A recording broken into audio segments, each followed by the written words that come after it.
The Grand Council chamber was dead silent. Commander Lisa Warren walked forward, boots echoing against the polished stone floor. Her all-black uniform made her stand out like a shadow among the sea of vibrant robes, feathers, and glistening alien scales. Hundreds of alien eyes watched her every move, some blinking in layers, others peeking out from stalks that twisted and twitched, trying to get a better look. Lisa's face was a mask of calm. But inside, she was half amused, half proud. These aliens honestly thought they were sending her team to die. A Class 0 death world. They probably figured it was a polite way to get rid of humanity without starting a war. Poor things. They had no idea what humans were actually built for. Commander Warren, a voice rang out, flat and mechanical thanks to the translator tech. Ambassador Zix Torl stepped forward. His shimmering blue skin reflected the lights overhead, and his eye stalks shifted uneasily. Your species has volunteered for an assignment that has cost the lives of 17 prior expeditions, he said. Are you absolutely certain you wish to proceed? Lisa gave a firm nod. My team and I are ready, Ambassador. Behind the council, a massive holoscreen flickered to life, casting images of the planet they were being sent to, GX 591. Razor-sharp mountain ranges. Boiling oceans. Storms so violent they shredded metal crafts. And lightning, constant, relentless lightning. Council members shifted, murmured, twitched. This planet, Zix continued, has been classified as a Class 0 death world. No sentient species has ever succeeded in establishing a permanent settlement. The atmosphere alone has proven lethal within days. A small cough came from behind Lisa, Dr. Olivia Grant, their team's medic, doing her best to smother a laugh. Because here's the big secret the aliens didn't know, Earth was also a Class 0 planet. The Council just assumed it was Class 2. And humans never corrected them. We understand the risks, Lisa replied smoothly. But humans evolved in extreme environments. We believe we're uniquely suited for this mission. One of the Valra representatives leaned forward, his body plates clicking with the movement. Your confidence is admirable, Commander, he said, but perhaps misplaced. The average temperature swing on GX 591 is between 130 and -40 degrees Fahrenheit. The gravity exceeds your own world's by 30%. And the atmosphere contains compounds toxic to most carbon-based life. Lisa smiled faintly. Sounds like a warm Minnesota winter. The room went quiet. The joke didn't land.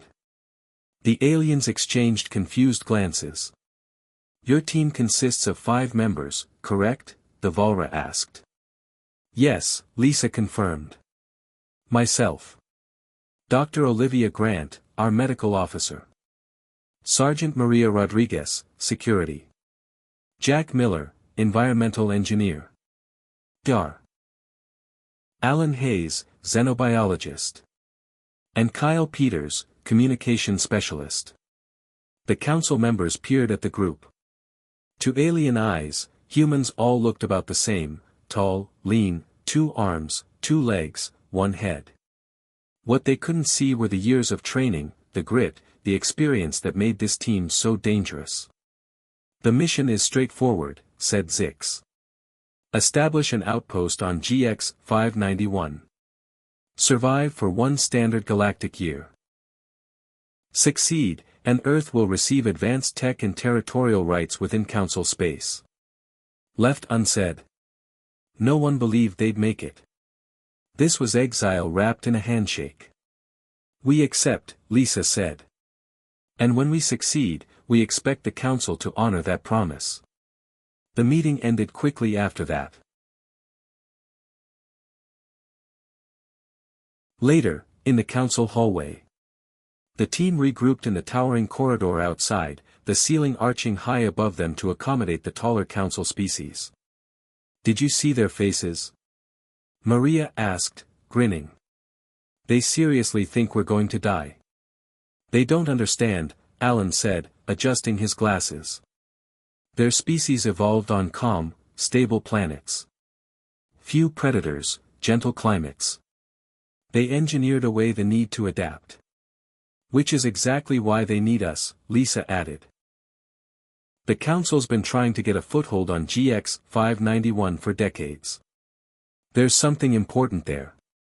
The official records mention rare minerals, Jack said. Elements not found on most habitable planets. Not worth losing 17 missions, Olivia muttered. They're hiding something. Kyle, who'd been listening quietly, finally spoke up. They are. I've been tracking some of their encrypted comms. There are mentions of ancient tech. Artifacts. Lisa didn't even flinch. Of course they were hiding something. Whatever it is, she said, we're going to find it. And use it to make sure no one ever underestimates humans again. They reached their temporary quarters, a suite adjusted to Earth specs. Comfortable, but no one was in a lounging mood. Pack for hell, Lisa told them. We leave in 48 hours. Launch day, USS Horizon. 2 days later, the team stood on the launch bay platform beside their ship, the USS Horizon. It looked tiny next to the towering Council cruisers. But what it lacked in size, it made up for in hardware. Earth's best tech. And a few unofficial mods the Council didn't know about. Ambassador Zix came to see them off. His eye stalks drooped, a sign of mourning, or sympathy, in his species. Your species shows remarkable courage, he said. We will honor your sacrifice. Lisa smiled, shook his hand, careful not to snap his fragile bones. It's not a sacrifice, she replied, if we come back alive. The ramp sealed behind them. Inside the ship, the team strapped in as the countdown began.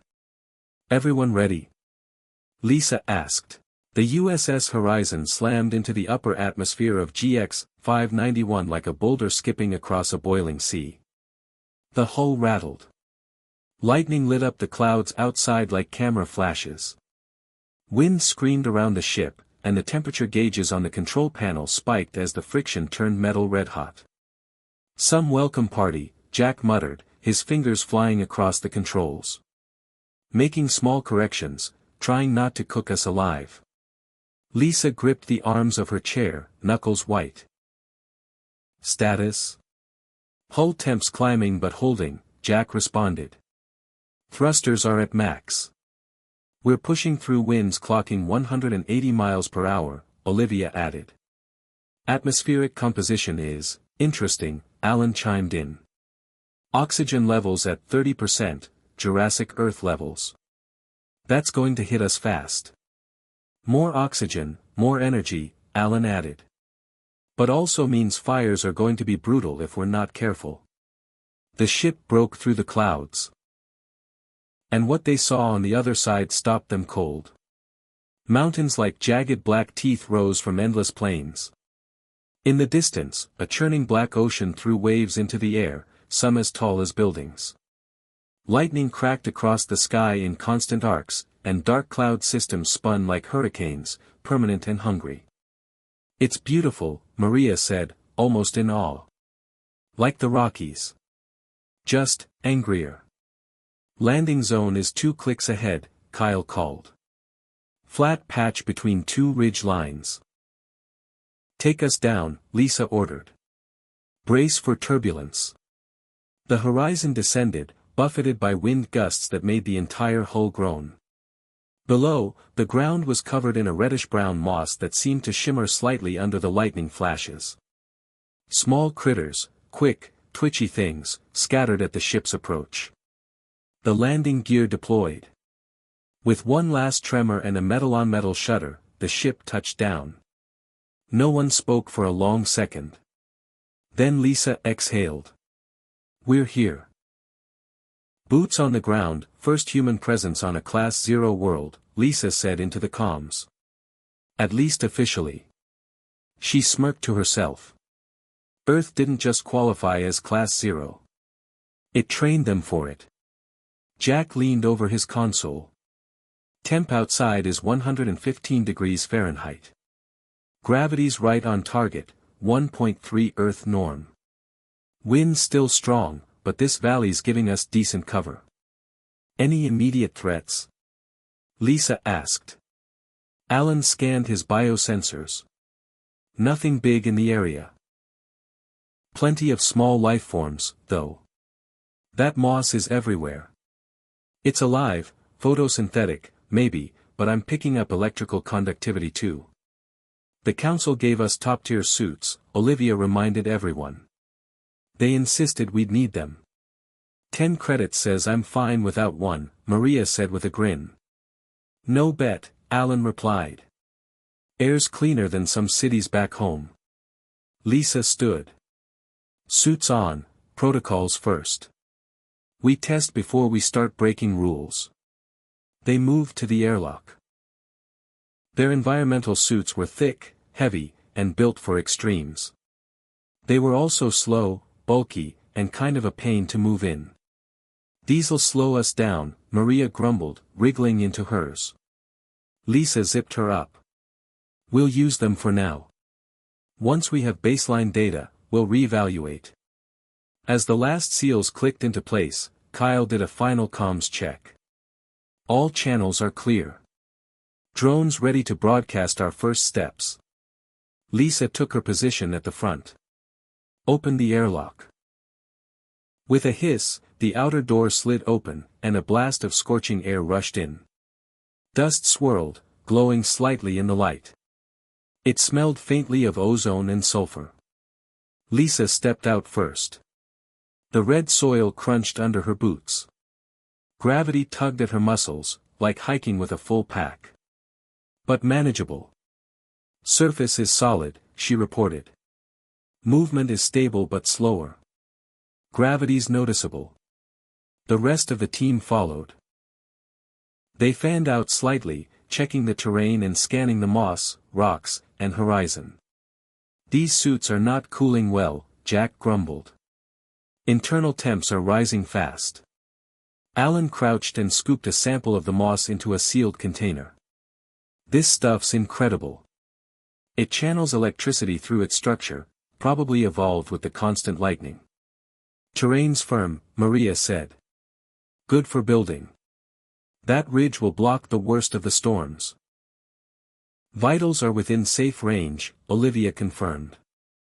Heart rate's elevated, but that's expected. Oxygen saturation is high from the atmosphere. Lisa turned toward the roiling sky, where lightning danced between clouds. Far off, a massive storm cell spun slowly on the horizon. Kyle, anything on comms? No artificial signals. But the background EM is off the charts. This planet hums. Lisa took a deep breath, then raised her hands to her helmet. Time for the real test. Commander, Olivia warned, Council data said sulfur levels were toxic. Let's find out. She twisted the seals and lifted her helmet. Hot air hit her face like a furnace. The sulfur stung a little, like rotten eggs and metal, but it wasn't overwhelming. She took a breath. Then another. I'm breathing just fine, she said. Bit like Yellowstone in August. One by one, the others followed. Maria laughed. Smells like Jersey. The camera drone hovered, recording everything. Somewhere, in a council observation room, hundreds of scientists were probably freaking out. All right, Lisa. It had been 1 week since Lisa Warren and her team touched down on GX-591. Back in the heart of Galactic Council territory, a room full of observers watched in stunned silence as the newest data streamed in from the surface of the Class 0 planet. On the main screen, the human team worked outdoors without environmental suits, moving with ease, wearing only light protective clothing in an atmosphere that should have killed them days ago. This defies all projections, hissed a Valesian representative, his iridescent scales rippling with stress. The atmospheric toxins, the radiation, the gravity, how are they still alive? They're not just alive, Ambassador Zix Torl muttered. They're building. A new home morning sunlight filtered through the transparent roof of the main shelter, The structure was part ship, part local materials, and part something entirely new. Thick support beams. Cut from a native plant that resembled fireproof bamboo, held up walls insulated with that red moss, now woven into flexible, breathable panels. It wasn't just shelter. It was home. Lisa sat at the central command table, her coffee steaming in a cup made from recycled polymer plating. Around her, the team gathered for their morning status briefing. "All right, Alan. What's the biology report say?" Alan, energized by the planet's oxygen-rich air, grinned. "It's better than we expected. The microbial life here is very similar to extremophiles we've found near Earth's volcanic vents and hot springs. That red moss? It's a marvel. It not only channels electricity from lightning but stores it like a living capacitor." Jack leaned in, suddenly very interested. "You think we can use it for energy storage?" "I'm already testing prototypes for moss-based biobatteries," Alan replied. Lisa nodded. "Good. If we can generate our own power here, we'll be less dependent on ship systems." Health-wise, Olivia added, "the higher gravity's actually working in our favor. Bone density and muscle mass are increasing across the board. Oxygen levels are improving circulation. So far, everyone's adapting faster than I would have thought." "Any warnings?" Lisa asked. "Just UV exposure. We'll need to monitor that closely. And hydration is key, this environment dries you out fast." Lisa turned to Maria. "How about our neighbors?" Maria smirked. "They're watching us. Big six-legged things, armored, fast, and definitely intelligent. After our little demonstration the other night, they've kept their distance. I think they learned not to poke the bear." "I've been analyzing their movement patterns," Kyle added. "They communicate, clicks, low-frequency pulses, the whole pack. They aren't just animals. They coordinate." Lisa processed that quickly. "Let's keep logs on every encounter. The council wouldn't let us bring traditional weapons, but I'm glad we, bent that rule." "No regrets," Maria said, patting her sidearm. "Speaking of the council," Kyle continued, "I've managed to maintain a stable signal for transmission. The electromagnetic storms actually help, if we use the right frequency. We've got a scheduled check-in tomorrow." Lisa gave a slow nod. "They're expecting us to fail. Let's show them how wrong they are." The quake that afternoon, just as the team began prepping to expand the hydroponic dome, the ground shifted beneath their feet. Then it roared. A massive earthquake slammed through the valley. The shelter cracked. Equipment toppled. A fissure split the land just meters from the base perimeter, spewing hot gas and sulfur into the air. Lisa was thrown to the floor. Her helmet bounced away. Nearby, Kyle caught himself against a wall, yelling something that no one could hear over the chaos. When it was over, the shelter had lost part of its eastern wall. Dust hung in the air. Pipes hissed. The air stank of brimstone. "Roll call," Lisa shouted, still coughing. Everyone was alive. Minor injuries. No casualties. "That was at least an 8.0, Jack muttered, checking his instruments. "And I'm picking up more pressure building. This planet's crust is like a drum under tension." Instead of panic, the team snapped into action. By nightfall, they'd rebuilt the shelter better than before. Jack designed a flexible foundation using local materials and salvaged ship parts. Alan found a nearby cave system that could serve as a backup structure. They reinforced it and integrated it into the shelter's framework. By the time temperatures dropped to -20 degrees Fahrenheit, the team sat inside the newly improved base, warm and dry. "The council would have evacuated," Maria said, watching sparks dance in the heater. "They build rigid," Jack agreed. "We build resilient." Check in with the council the next morning. Kyle connected to the council's network and activated the display panel. The screen shimmered to life, showing Ambassador Zix Twirl and a few other high-ranking observers. Commander Warren, Zix said, eye stalks extended in what humans had come to understand as surprise. We are pleased to see you are still alive. Lisa smiled. Nice to see you too, Ambassador. We've had an interesting week.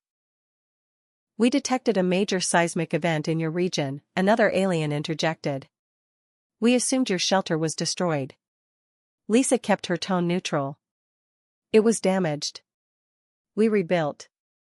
Local materials are surprisingly effective. The real mission that evening, the team sat in the control room of their new shelter, which now incorporated the cave and moss insulation. They still don't get it, Maria said. They think we're barely hanging on. But we're not just surviving, we're building something. And that's the advantage, Lisa replied. They underestimate us. Alan looked up from his data tablet. I've been monitoring those unusual magnetic readings we picked up a few days ago. They're coming from the northern mountains. Natural? Lisa asked. Alan shook his head. Too regular. Too consistent. It's not random geology. I think it's artificial. Lisa leaned forward, interested. Structures. Could be. Whatever it is, it's not natural. And it's powerful. Then that's our next move, she said. Gear up for an expedition. If this planet's hiding something, that's where we'll find it. Think the council knows? Olivia asked. They suspect, Lisa said. But they don't understand this place. And they don't understand us. Outside, lightning cracked across the sky again, illuminating the storm-twisted peaks that surrounded the valley. But to the team, it no longer looked threatening. It looked like opportunity. They weren't guests here anymore. GX 591 was becoming theirs.